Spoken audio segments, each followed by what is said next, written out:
Through healing my mother wound, I have realized something about male deviances.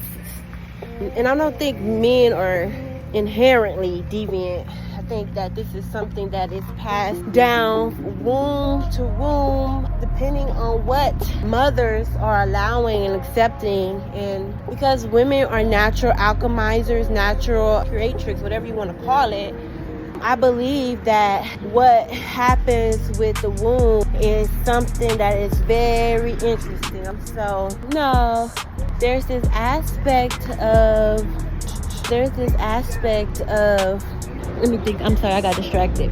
I'm gonna start with me. And I don't give a damn if my dad or any man ever wants to validate this shit, because it is what it is. I know who I am. I know how I was created, and I know my conception, because we are our parents, literally. And I'm not blaming my father either, because it's really not his fault. This is ancestral. No longer am I blaming my mother. This is ancestral. We are just the beings called to transcend. We gotta transcend the shit. But one of the things that I realized is that whatever wound my dad had against his mother, whatever energy, whatever feelings he had against his mother, he took it out on the women he dated, courted, had sex with. Because he couldn't alchemize it within himself, he wouldn't sit with his mom in a way where they could alchemize it together before he went into another woman.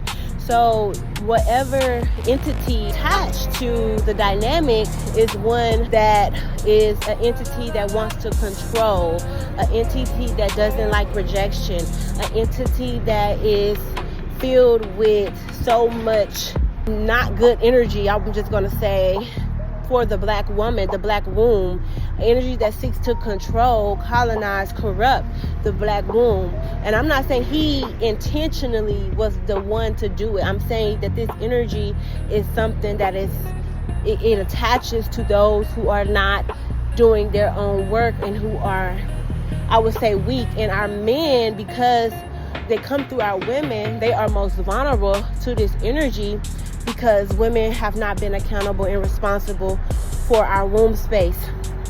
And again, no one is being blamed here. I'm not blaming my mom, I'm not blaming my dad. I'm acknowledging the way that I was created. And I had so much negative energy towards my mom, and I didn't know why. And I'm like, this is not me. I don't feel this way about my mom. And I realized this is my dad. I'm doing his work. I'm feeling his feels. I'm giving my mom the energy that my dad wants her to feel. And that's not okay. I'm no longer going to be a punisher of my mom's womb. She created me. She got me earthside. She